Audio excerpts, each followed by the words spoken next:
Hi friends, welcome to my channel. ఈరోజు video పాతకాలం నాటి పద్ధతిలో చాలా ఈజీగా టేస్టీగా చేసుకునే కొబ్బరి రొట్టె అండి. దీన్ని కొబ్బరి కేక్ అని కూడా అనొచ్చు. మీరు కనుక ఫస్ట్ టైం మా ఛానల్ చూస్తున్నట్టయితే ప్లీజ్ లైక్, షేర్, సబ్స్క్రైబ్ చేయండి. ఇప్పుడు మనం కొబ్బరి రొట్టె తయారీ విధానం చూద్దాము. ఇది చేయడం చాలా ఈజీ అండి. పిల్లలు స్కూల్ నుంచి ఇంటికి వచ్చేటప్పటికి ఇలా ఈవినింగ్ టైం స్నాక్గా కొబ్బరి రొట్టె చేసి పెట్టండి, పిల్లలకి బాగా నచ్చుతుంది. అలాగే ఇది హెల్తీ రెసిపీ కూడా అండి. కొబ్బరిని ఇలా చిన్న ముక్కలుగా కట్ చేసి పెట్టుకోవాలి. తర్వాత ఒక మిక్సీ జార్ తీసుకొని అందులోకి కొబ్బరి ముక్కలు వేసి మూత పెట్టి కొబ్బరి తురుము రెడీ చేసుకోవాలండి. కొంచెం బరకగా ఆడుకుంటే బాగుంటుంది, మరి సాఫ్ట్గా ఆడితే బాగోదండి. ఇలా ఆన్ చేసి ఆఫ్ చేసి ఆన్ చేసి ఆఫ్ చేస్తే మనకి ఇలా బరకగా వస్తుందండి. కొబ్బరి తురుము అయితే రెడీ అయిపోయింది. దాన్ని ఒక ప్లేట్లోకి తీసుకున్నాను. ఇప్పుడు స్కిప్ చేయకుండా చూడండి, ఇక్కడ నుంచి చాలా ఇంపార్టెంట్. స్కిప్ చేయకుండా చూస్తే అప్పుడు మీరు ట్రై చేసినప్పుడు పర్ఫెక్ట్గా వస్తుందండి. ఇప్పుడు ఒక గిన్నె తీసుకున్నాను. అందులోకి 1 గ్లాసు బియ్యం రవ్వ తీసుకున్నానండి. బియ్యం రవ్వతో అయితే టేస్ట్ బాగుంటుంది. 1 గ్లాస్ తీసుకున్నాను.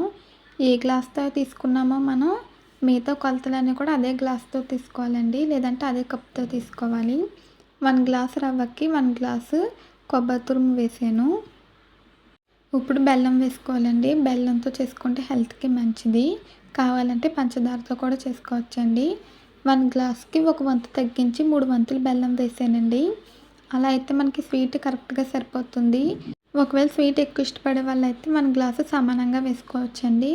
ఇలా వేసాక బాగా కలుపుకోవాలి. మనకి బెల్లం కొంచెం కరగాలండి. మనకి బెల్లం, రవ్వ, కొబ్బరి మొత్తం కలిసేటట్టు బాగా కలుపుకోవాలి. ఇలా చేసి పెట్టండి, పిల్లలకి బాగా నచ్చుతుంది. కొబ్బరి, బెల్లం హెల్త్కి చాలా మంచిదండి. బెల్లం అయితే మన గ్లాస్లో 3 వంతులు వేసుకుంటే మనకి కరెక్ట్గా స్వీట్ సరిపోతుందండి. ఇలా వేసాక బాగా కలుపుకోవాలి. మీలో ఎంతమందికి కొబ్బరి రొట్టె అంటే ఇష్టమో కామెంట్స్లో తెలియజేయండి. ఇప్పుడు ఇలా కలుపుకున్నాక మనం మూత పెట్టి ఇది నానబెట్టుకోవాలండి. 3 గంటల నుంచి 4 గంటల సేపు నానబెట్టుకోవాలి. ఇది కొంచెం గట్టిగా ఉంది కదండి, అందుకే ఇక్కడ నేను ఒక 3 స్పూన్స్ వాటర్ వేసాను. వాటర్ వేసి ఒకసారి కలుపుకోవాలి, ఎందుకంటే మనకి రవ్వ పొడిగా ఉంటుంది కదండి. ఇలా ఒకసారి వాటర్ వేసి కలిపితే మనకి బెల్లం కరుగుతుంది. అలాగే రవ్వ కూడా ఇది ఫ్లేవర్ని తీసుకుంటుందండి.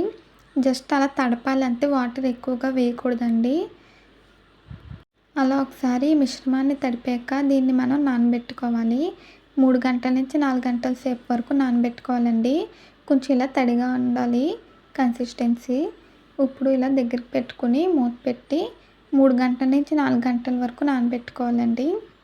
ఇవన్నీ వేసి కలిపేసి రొట్టె వేసుకోవాలండి. చాలా ఈజీ ప్రాసెస్ ఇది.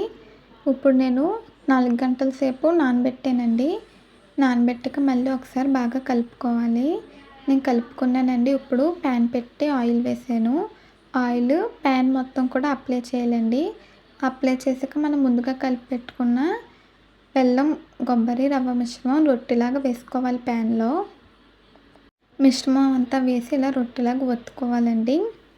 నేను ఆల్రెడీ ఇది కొబ్బరి రొట్టె పంచదారతో కూడా చేశానండి. అది మన ఛానల్లో వీడియో ఉంది. మీరు కావాలంటే పంచదారతో కూడా కొబ్బరి రొట్టె ఎలా తయారు చేసుకోవాలో చూడొచ్చండి. ఇప్పుడు ఇది సిమ్లో పెట్టి కాల్చుకోవాలి. మూత పెట్టి సిమ్లో పెట్టి ఒక 15 నిమిషాల పాటు అలా వదిలేయాలండి. అది బాగా కాలుతుంది, అలాగే బాగా ఉడుకుతుంది కూడా అండి. 15 నిమిషాలకు మనకి ఇలా చుట్టూ కూడా కలర్ వస్తుందండి. ఇలా గోల్డెన్ బ్రౌన్ కలర్ రావాలి. ఇలా కలర్ వస్తే మనకి ఇది కాలిపోయినట్టు అర్థం అండి. ఇప్పుడు మనం దీన్ని రెండో సైడ్ తిరిగేసుకుందాము. ఇలా ఒక ప్లేట్లోకి బాల్ ఎంచుకోవాలండి. చూడండి ఫ్రెండ్స్, చాలా మంచి కలర్ వచ్చింది, బాగా ఉడికింది. ఇప్పుడు మళ్ళీ అదే ప్యాన్లో కొంచెం ఆయిల్ వేసి ఆయిల్ అప్లై చేసి రొట్టెని రెండో సైడ్ వేసి అది కూడా మూత పెట్టి సిమ్లో పెట్టి కాల్చుకోవాలండి.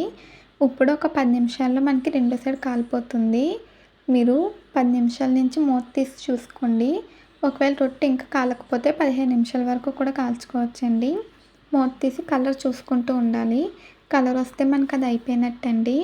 నేను 10 నిమిషాల తర్వాత స్టవ్ ఆఫ్ చేసాను.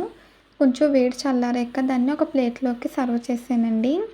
వేడి మీద తీస్తే మనకి ముక్కలు అయిపోతుంది, విరిగిపోతుందండి కొబ్బరి రొట్టె. కొంచెం చల్లారాక వేరే ప్లేట్లోకి తీసుకుని సర్వ్ చేసుకోవాలండి.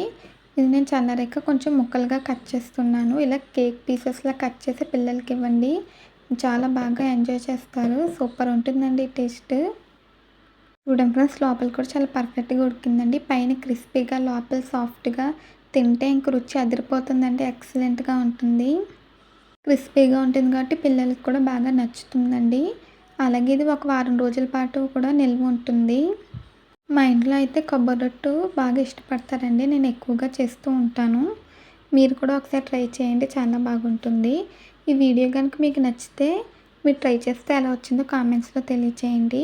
అంతేనండి, చాలా ఈజీగా, టేస్టీగా మనకి కొబ్బరి రొట్టు రెడీ అయిపోయింది. ఈ వీడియో గనుక మీకు నచ్చితే ప్లీజ్ లైక్ చేయండి, షేర్ చేయండి, సబ్స్క్రైబ్ చేయండి. అలాగే పక్కనున్న బెల్ ఐకాన్ క్లిక్ చేయండి. మళ్ళీ కొత్త వీడియోతో కలుద్దాం. Bye friends.